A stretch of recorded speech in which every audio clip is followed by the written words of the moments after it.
Call the meeting to order and remind everybody that we are being recorded for later broadcast on local access TV.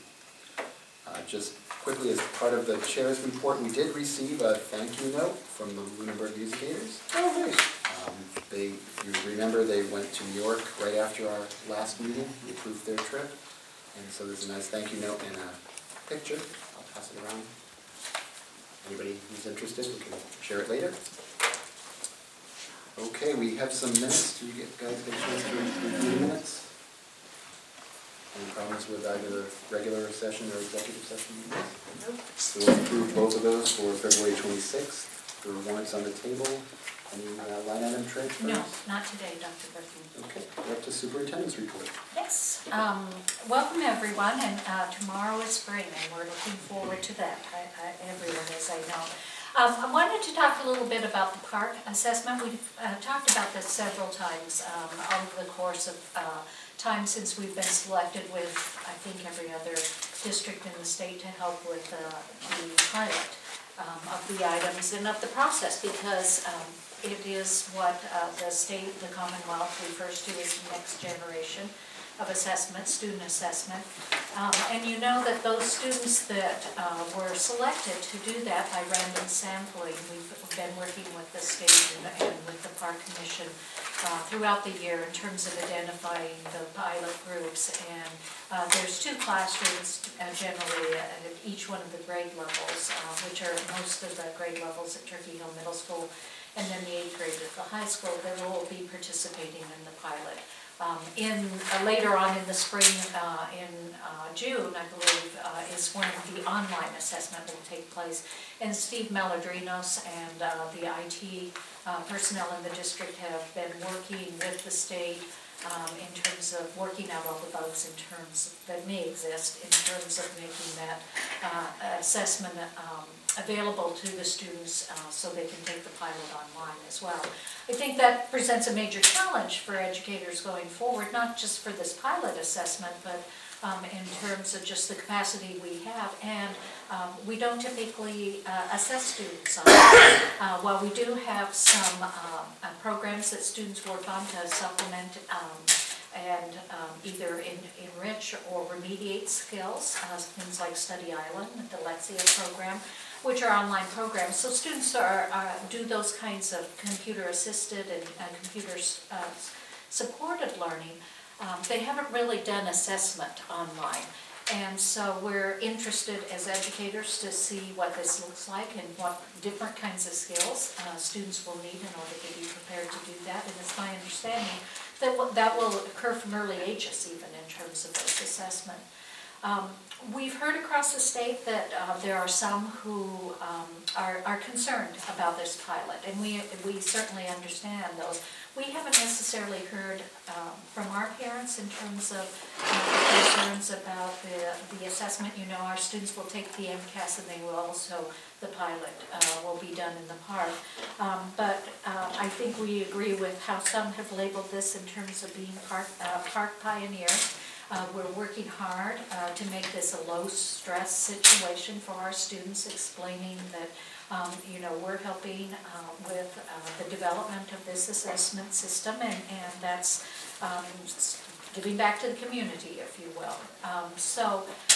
I've talked to both of the principals in terms of how we can continue to approach that in this fashion to make it something that the students don't feel they're being penalized by being participants in, and to keep the stress level low. If you saw my note out to the parents just this weekend, that's important to us. You know, we want students to feel prepared and competent going into the assessments. We want them to not experience a high level of anxiety. And to approach this with a real can-do attitude. And that's how they've done MCAS all this week. It's quite remarkable how the students have responded to the assessments and the seriousness and hard work that they put into them. So commendation to all our students as well as the parents and teachers in terms of making sure that children put this in perspective and don't don't feel that high level of anxiety, and that's what we want for this park tryout as well. I'm excited to announce to you that the Secretary of Education will be joining us next week for about 90 minutes. Thank Mary Boyle and the LEA for reaching out to the Secretary several months ago, about November, and invited him to come out. They, of course, said, what do you think about this? Would you like to do this? And we always appreciate the opportunity to show our fellow colleagues and educators and secretaries of education what's going on in our classrooms, because we're very proud of that. So we're looking forward to the commissioner visiting. Unfortunately, with only 90 minutes, he's only able to get to 2 buildings. We would have liked to have him in all 3 of our buildings, but the time we felt it more important to have a chance to really visit several classrooms in the buildings he was visiting, rather than race from building to building and not really be able to be with our students and be with our teachers in classrooms. So he'll be at LHS and then at Turkey Hill Middle School, and we're still working on the final agenda for that. But if any of the school committee would like to join us, he's arriving that morning, and I can get the final schedule to you. I believe it's 11 o'clock when he's anticipated to arrive. So please come join us, and we look forward to that visit as well. I wanted to let you know that recently our preschool, our early childhood folks, preschool as well as kindergarten and educators, really have done some really nice presentations of late. They recently had a presentation where 20 parents came out to their presentation to learn about our programs for the preschool as well as area preschool. We did this in conjunction with the Community Links program, and we have another a presentation that's coming up by our behavioral board certified behavioral analyst, BCBA. And Ms. Young is going to do a presentation for the folks on effective behavioral interventions for children. And that's happening May 9th from 9:30 to 10:30 here at TCP. And that is sponsored by the public schools, us, as well as schooling programs and the Family and Community Engagement Program. So we hope we have a similar good turnout for that particular program as well. And thank our staff for providing that extra service to the community. Now, 2 people at the table have already seen this, and I'm not wanting to take any away from your report, Mr. Mack, and when you report on the building committee, but we saw some of the first visual images of the interior of the building conceptually. And that was a very exciting for us at our last school building committee, and I happened to have received those from the designer today, and so I printed them out, and I thought I'd share them with you, Dr. Berthium, and we can pass them around the room as well, because it is exciting to see what that is going to look and feel like, and more to come, obviously, but these indeed were some of the very first that we've seen, and made it even more real. And we're very excited about that happening. I also wanted to let you know that students from our district were able to once again attend the Horticulture, the Flower and Plant Show in Boston. You know, our horticulture programs do that. And once again, we entered 24 projects and we earned 21 ribbons. At Facebook later, or within the next couple days, I'll be posting the photos of the plants that they put in. They're available for public viewing over at the high school. So if you want to check in the library, if you want to check in, and I'm excited that they'll be there when the Secretary of Ed is going to be there, so he'll see some of that work as well.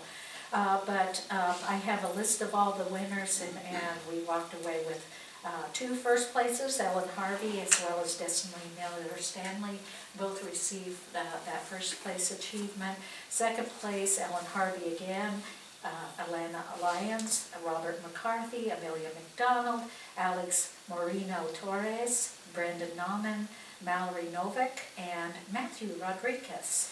And then we received some third as well as honorable mentions as well. So congratulations to the students. Thanks to Mrs. Guerin for her work, as well as the other adults that are supporting the students in that effort. You know, the Greenhouse program continues to be a program that is self-sustaining, and so we appreciate the community helping with that, because it is an important part of our environment and provides a lot of nice opportunities for our students.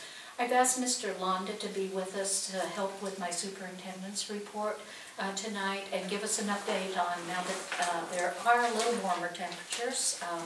You know, we have some challenges in terms of water again at the high school. And he is also going to update around the capital project that we just finished down at the primary school. So, Mr. Londa? And I think the heating too, right? Yes. Yes. So, good evening. I'm going to start just with the good news of all the things I have to talk about. We did, over the February break, get the new floor into the cafeteria at the primary school, as well as the teacher lunchroom. Essentially went over to a 12 by 12 inch vinyl composition tile. So the linoleum, which had been failing, was taken up, and a new floor went in. We principally just tried to use some inspiration from what was there as far as colors go, using you know, a basic yellow floor with 3 accent colors, and I think it came out fairly well. This was paid for as a capital article, as well as we got donation of material from Armstrong Flooring, who you know, was the manufacturer of the linoleum that was there from the initial building construction. So we're glad that that's been taken care of. It, you know, it went in you know, on the floor that we think was getting moisture coming up through it, and was causing bubbles in the floor, and that the material was delaminating. You know, looked pretty bad at certain times of the year. Sometimes the year might look a little bit better because the bubbles would go down during the heating season. But usually in January we see that all come back. So, or in June we were getting that coming back. So that's one that's complete. And that's probably the good news. I wanted to talk about several other things to kind of give you an idea of what we're dealing with as far as maintenance in the district right now. Last week, the last school committee meeting, we made some transfers, line item transfers, to be able to get some additional funders moved around in the maintenance budget into the natural gas line for heating. Since that's happened, we've gotten the latest set of heating bills for the month of March. And after I put those in, I quickly came to the conclusion that the additional $21,000 that we moved into the natural gas line is still not going to do it. My current projection, based on still having 3 more months to go in the school year, puts us at about $181,000. So an additional $10,000 is going to be needed. Looking at my budget after we did the you know, the transfers, I still have about $9,500 that was uncommitted. However, we also have one large bill that we haven't committed for yet, which is having to do with repairs at the high school, having to do with the roof leaks. You know, I'm going to go through my budget line by line, go through all the open purchase orders, see what we can close, and see what we can do to try to close that delta on you know, what we need to be able to transfer into that natural gas line to be able to get through the rest of the year. But this was something, as we go, you know, have been building budgets in the last few years. This was where our risk was that we have an exceptionally cold winter like we've had, and not have sufficient funds in the budget. So as of today, right now, I think I'm going to go over what my budget targets are by, you know, probably in the $3,000 to $4,000 range. What Will said, we do have some time. We have 3 months to continue to work on this. There are some things that we can do from an energy management standpoint from here to the end of the year. Some of them more aggressive than others, but we can look at during the April break, just completely shutting down buildings as far as heating systems. We typically do run the heating systems during these shutdowns, although we bring the room temperatures back down to a night set point of 60 degrees and hold them there. But we could do something a little more radical, which is to completely shut the boilers off and just circulate water. So that if we do have, a 10-degree night, we're not going to have any damage. I looked at the weather forecast for next week, and I saw some 10 and 15-degree nights still in the forecast. So, I'm trying to anticipate what things we can do. That's some things we can do. The other things that I was thinking of were more along the lines of, right now, we pretty much try to start unit ventilators in classrooms at around 6:30 in the morning. Try to move that up to around 7 and just start the heating cycle a little bit later. So it may not be fully up to temperature when the students arrive, but we'll get there shortly after they get there. So those are the kinds of things that we're having in mind. We're trying to deal with the remainder of the heating season. Like I said, we still have 3 more months to go. Typically, last year we used about $40,000 in natural gas over those last 3 months, with the really big month of those 3 being, of course, the month of April. But June is usually $2,000 or $3,000, very low. But we do have one more pretty substantial month. And the way this month has started, which this is from the heating perspective, this is April, the heating bill. We're not doing great. So that's that. Now, the other piece that I alluded to was this maintenance. Ms. Londa, just curious, I know that we've seen propane and oil go up. I'm assuming that gas has also seen a spike in the...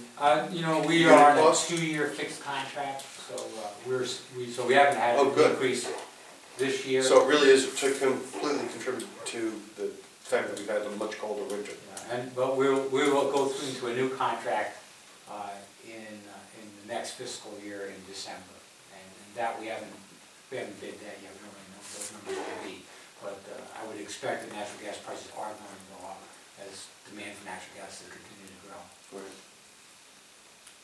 As far as the high school, so I mentioned that we have one purchase order I haven't submitted yet, which is having to do with roofing repairs at the high school. We had repairs done last year to the cafeteria and into classrooms 216 and 218, and it seemed like that was doing fine. We didn't really have any leaks in there until January. At the end of January, we had leaks reoccur in both areas, and with the result being that in the cafeteria we had some additional areas of the ceiling that began to delaminate. We had that also occur in room 216. We haven't had any of that in 218. And right now we don't have any water coming in as the roof is dry. We have Queen Brothers Roofing contracted for it to do repair, come back to those very same areas and repair that. So they're essentially putting a bigger patch, so extending the patch that they did last year. And that's going to cost around $9,500. And in that process, unlike a rubber roof where you can go up and you can say, oh, there's a hole, or there's a seam that looks like it's weak. This is just a big area of tar and gravel. And their very first step is to sweep all the gravel off, start looking for places where water might be getting in, the cracks in the tar paper, and then they'll put down new tar, paper, new tar, and more gravel. We put the gravel on top. So it's a slow process. They needed to wait for the roof to get cleared to be able to do it. It is cleared. They have started sweeping a large section over the cafeteria, and they have not started yet off of room 216 and 218. We closed those 2 rooms down when we started having issues with the ceiling delaminating. The ceiling is cement over wire lath, and That's really structurally very, very solid, but on top of this cement is a layer of textured ceiling plaster that's troweled on. This is an asbestos-contained building material from our testing. It is normally considered relatively not prone to damage and not prone to release of fibers. However, we're not in, I would say, normal situation when we start having this delamination occur. We last had asbestos contractors on in the school at the end of December. And in December, at the end of December, we took any material that was loose from the ceilings down, but now we've got 2 more areas that need to be done. So I'm anticipating calling in back. We still have funds in the capital article, about 3,000 left, so I think we have the funds to get them back in, get these two new areas cleaned up, and I'm anticipating that is going to have to happen over the April break. What we're anticipating trying to do is seeing if the contractor will finish the repairs this week or this weekend, where I've got somebody scheduled to come in on Saturday to wipe down both room 216 and 218 and try to get those back opened up for use on Monday. But that's our situation, and so, with the age of the roof, obviously any leak is a problem for us because of the ceiling material. But these are areas that we kind of thought we had taken care of last year and have not held up or further out. So we'll hopefully get them this year. But obviously we have this happen other places. It's what we kind of anticipate might happen as the roof is 30 years old at this point. Okay, thank you, John.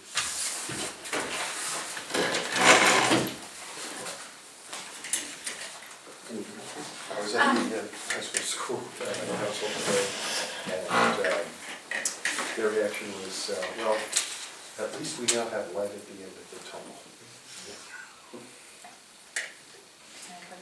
Just the final piece is I wanted to let the committee know that, as in past years, I plan to submit a proposal for the warrant article to continue with the Green Thumb revolving account and we put that in an amount of $20,000 is what we typically carry in terms of the authorization. These get reauthorized at town meeting every year. And similarly, the custodial special detail revolving fund is the other revolving fund that we're asking to be reauthorized, and that we carry at the $25,000 authorization level. And so, both of those funds are set up under the laws for the specific purposes for which they're intended. And so this is, the Green Thumb account is how the revenues flow into that account in terms of their fundraising to maintain the program. And then that fund has been supporting, and the revenue in that fund that has been self-generated has been supporting having the greenhouse aid that provides assistance to the students and the teachers that are running the horticulture program, because there's additional care and assistance that needs to be given out there to that. So I plan to do that. I just wanted to notify the committee and make sure that you were aware of that. And I don't think that there's anything out of the ordinary with those. In fact, it's an annual reauthorization. So I'll submit them under that way unless directed differently, Dr. Berthew. Okay, great. So that ends my superintendent's report. Okay, so on the park issue, is the Commonwealth planning to reimburse school districts to upgrade the infrastructure to allow all students to take exams on computers? Which is not within our capability right now, and won't be for years? Dr. Berthium, we're talking with the legislators around that. I know of no such program that the Commonwealth is planning. You know, in many regards, this could end up being another unfunded mandate. I think the Commonwealth may say, well, you know, you have labs, you can figure it out, but you know, the essence of what happens during those assessment periods is so complex, and the needs are so many. I can't imagine trying to do this with only a lab or two in each one of the buildings. The capacity to do that is just so extremely limited, and so I would say that there are going to be additional purchases that are going to be required around administering this, particularly the online portion. I know of nothing that the Commonwealth has necessarily proposed at this point in time to supplement the local revenues from that. From my perspective, that's completely unacceptable, because there's no way we can administer tests under anything like the guidelines for MCAS, where all students have to take them at exactly the same time on exactly the same day, without moving to a unified one-on-one computing environment where everybody's using the same device, which is not consistent with allowing students to bring in devices to achieve a one-on-one sort of approach. We have to have a uniform kind of platform for everybody so that we can manage the IT, and without state funding, that's not going to happen.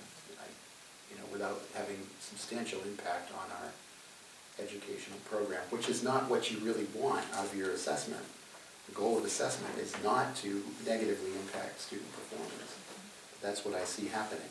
And at this point, it would also be nice if the park organization was reimbursing us for the time that our technology director is already spending in order to do this free community service exercise, which I applaud you for being a big enough person to see it that way, but I see this as an unfunded burden on our students, our faculty, and very likely to have negative impact on student performance over the next year as we give extra work that's unnecessary in my mind to these students. And so I would encourage the Commonwealth to actually pay attention to what they're doing and make sure that they're having a positive impact on our students and not a negative impact as we go through this process.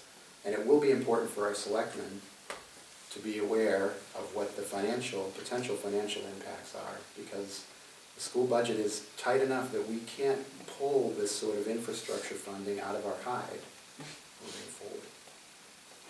Okay, I'll now get off my soapbox, but it drives me insane.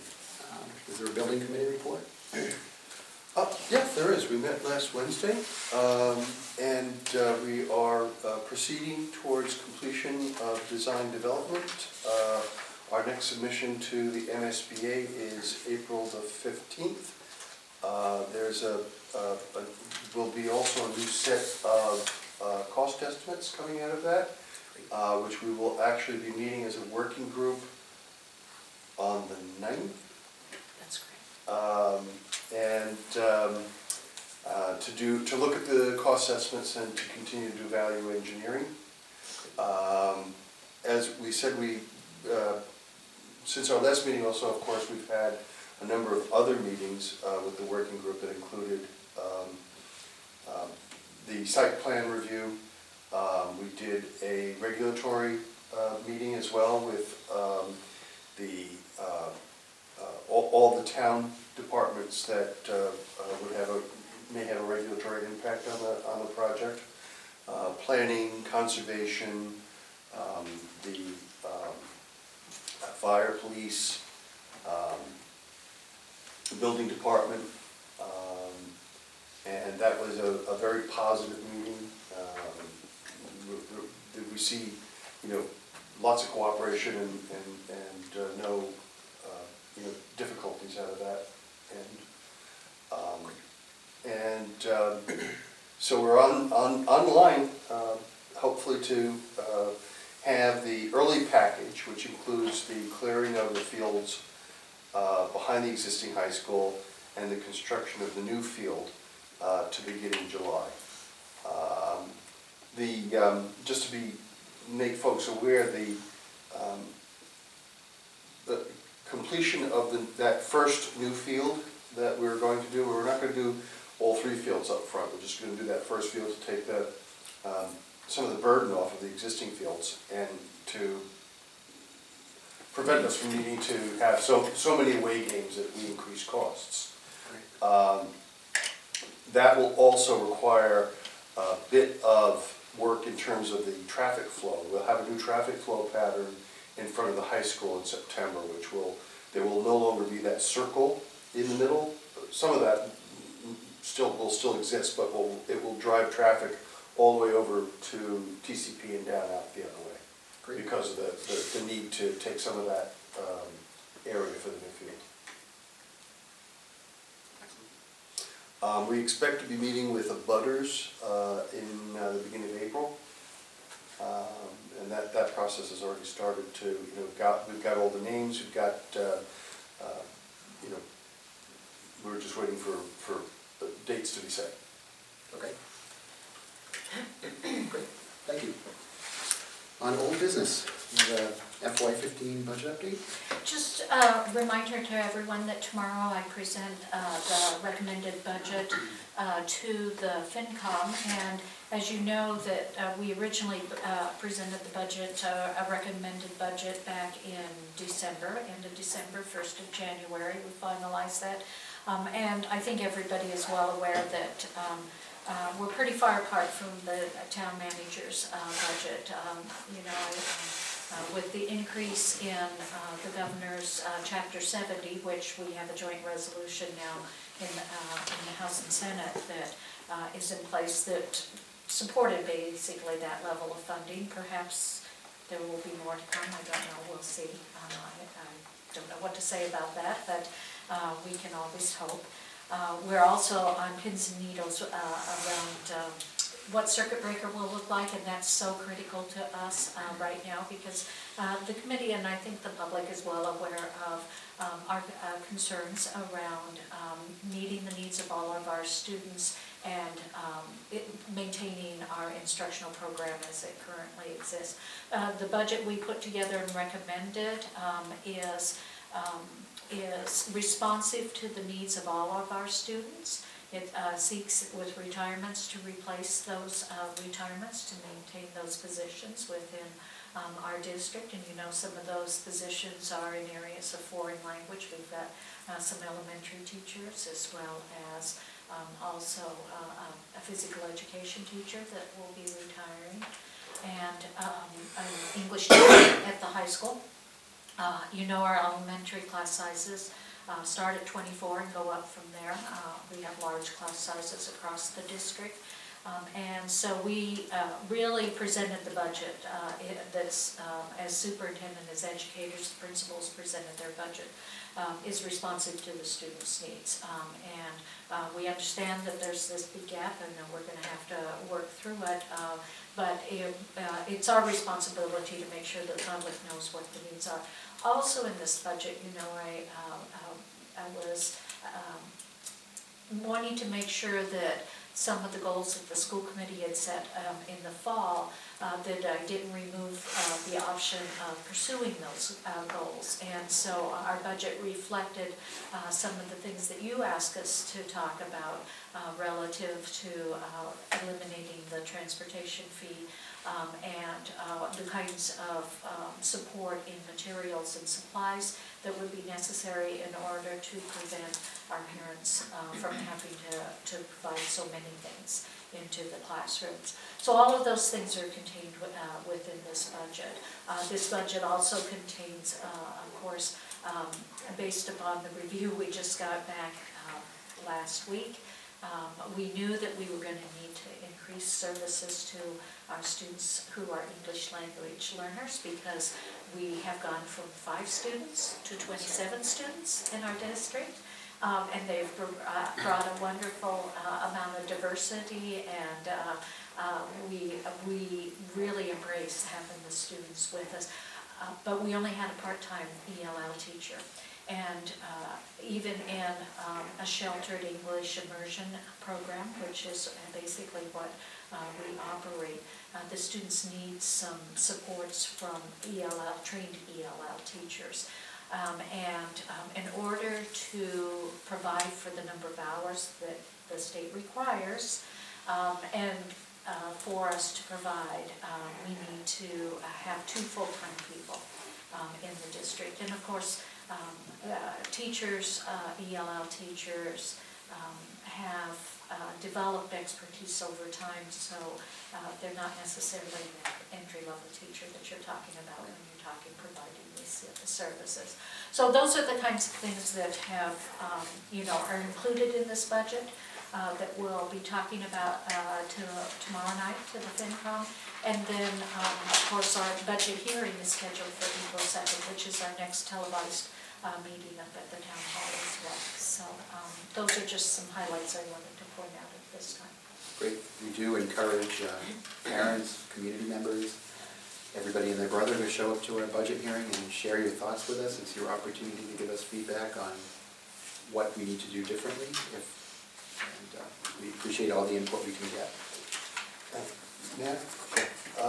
The Chapter 70, the joint resolution, it's not a significant change from last year, correct? No, if you look at the 3.5% that the town manager has recommended, I think about 2% of that comes from Chapter 70 and about 1.5 is my recollection of the figures. I'll go back and check them and talk about that tomorrow night, but it was about 300,000, I think, that was included in that increase in Chapter 70 for us. It helps us move down the road.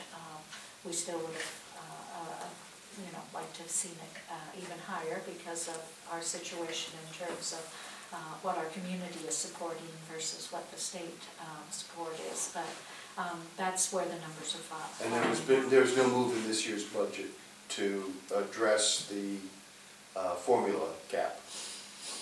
No. Right. I got it adjusted a little bit last year. It did get a small adjustment last year, but it is, of course, disappointing to have the Commonwealth acknowledge that they're being unfair, but not fund the dollars to return to a fair and equitable funding formula. So, but the town has been dealing with that for a number of years now. What was the period of time that we went from 5 ELL students to 27? That's been over the course of the last year and a half. Really? Yeah. Okay. So we have a policy, section 3000 out there on the table, and you have no comments so far? We have not. I was a little delayed in getting it out, but my experience in putting the policy out there is usually, if we're going to hear, we hear it shortly after we put it out there. But, it went out in the last update, and I haven't received any at this point in time, but there's still another couple weeks that we will have that opportunity before we get to the review. I'd like to make a motion that we waive the second reading. Okay. Okay, all those in favor? Aye. Aye. Waive the second reading. Okay, we're up to new business, and I believe Mr. Ingersoll is here to talk about budget recommendations from the advisory committee on acceptance and diversity. Good evening. Okay, Bob. I'm representing the advisory committee for acceptance and diversity, and part of our charge was to come back to the school committee and provide a ballpark budget figure during the month of March for any changes the committee may recommend. We regularly met since the first session, January 9th, and we had great participation from the members as well as the school superintendent. We recently brainstormed about various actions that could be recommended to improve tolerance, respect, and diversity. These include policy and procedural changes, individual and school events and activities, as well as community activities and events. Based on the review of what we think we would need during the first year, the committee voted to recommend the following budget. For programming and speakers, anywhere from $5,000 to $10,000. Materials, including banners or other supplies for any of the activities, $1,000 to $2,000. We're recommending a grant writer with up to $5,000 be available to be paid on an as-needed basis, not to hire somebody full-time, but just to have somebody if we can actually get grants.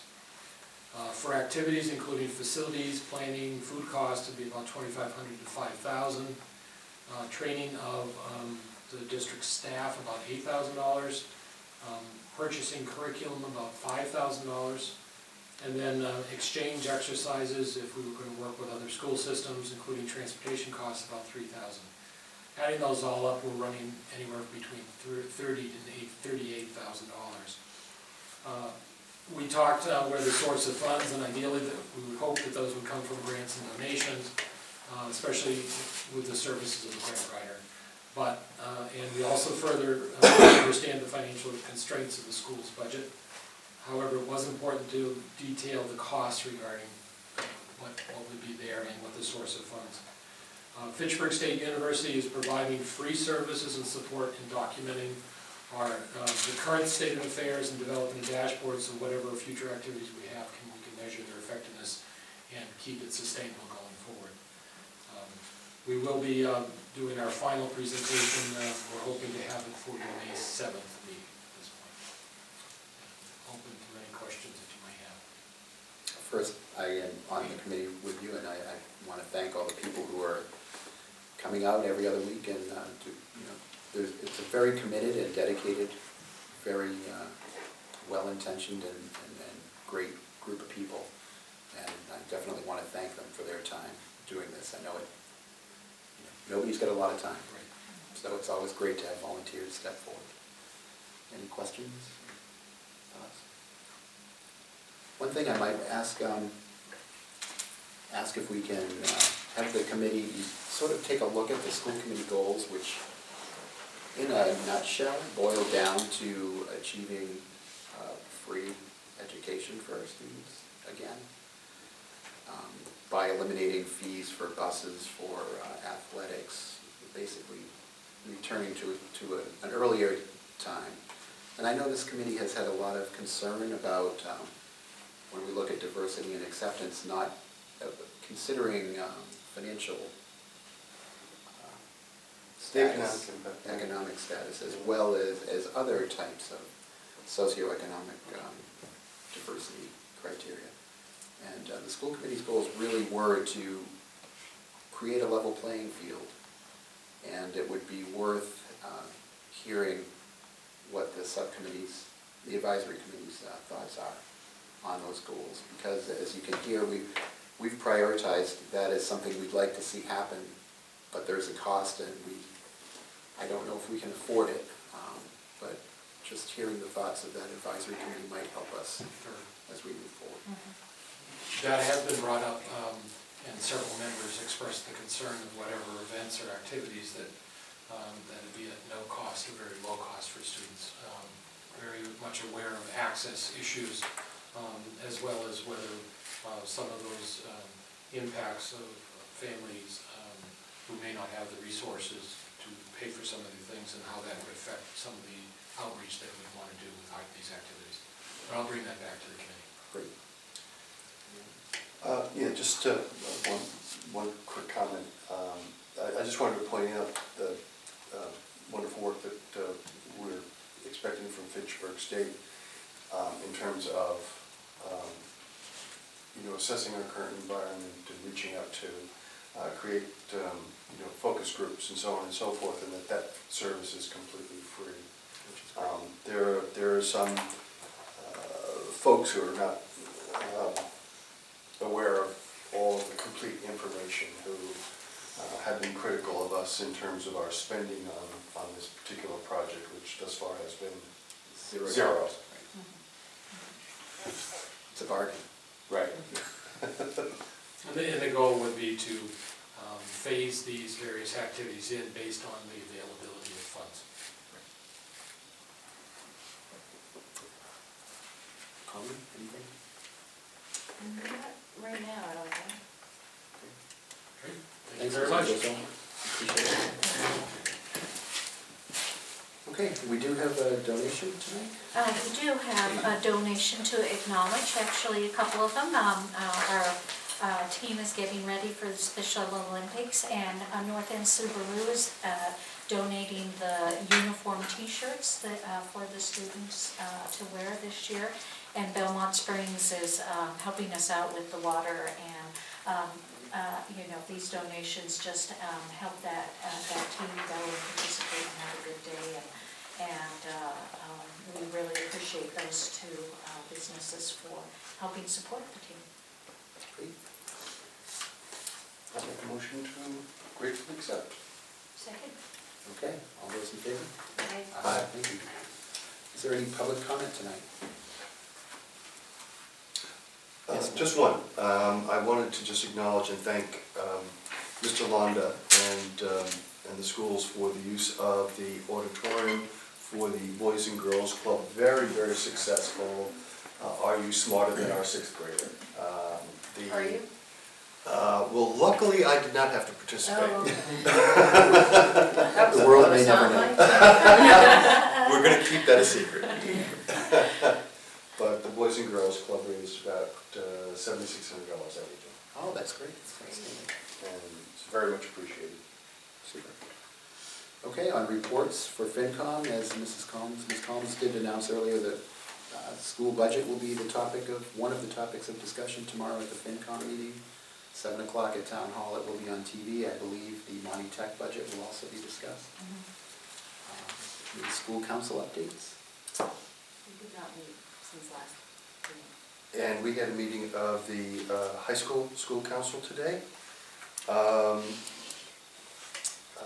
Again, there was a discussion regarding the recent capital needs in the cafeteria and those 2 classrooms. But the good news is that the cafeteria is down to 2 buckets from 9. Great, that's progress. There's a senior showcase a week from Friday, I believe, which is apparently a very fun event. The music department. Correct, yeah. I don't know if this has been official yet, but Mr. Harris, is that? Mr. Harris, Mrs. Wardwell's Yes. long-term sub. Is that, okay, so there's a long-term sub, Mr. William Harris, who is going to be the interim music teacher, long-term sub for Mrs. Wardwell as she goes out to have her child. Sounds interesting. He's finishing up his Air Force duty, and he's been in the Air Force band for a number of years. Chance band. Yeah. People seem to be very excited about it. Excellent. The committee adopted a new rubric on reading, writing, speech, listening today, and I think that's about it. Thank you, Mike. PTO? PTO met last Monday and I was unable to attend because I was at the hockey game.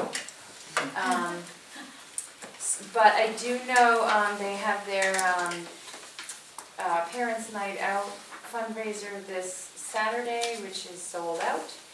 And so they sold 100 tickets.